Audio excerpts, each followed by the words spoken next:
Alright guys, a quick one. Here, I'll detail how to set a transparent control center or quick panels on Samsung phone. So this is just like the transparent control center on your iPhone. So if you want to set one on your Samsung phone, this is exactly how to do this. So if at the end of this, if you found this offer informative, please don't forget to like and then subscribe.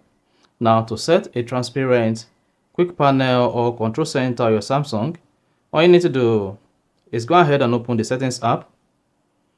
On the settings, scroll down and then go ahead and click on accessibility. Under accessibility, locate and click on vision enhancements. Once you selected that, you want to scroll down vision enhancements page. If reduce transparency and blur is disabled, then you should see your control center not transparent.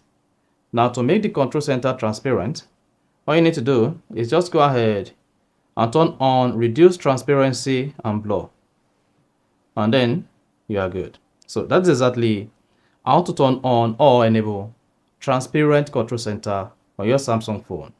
If you found this offer informative, please don't forget to like and then subscribe.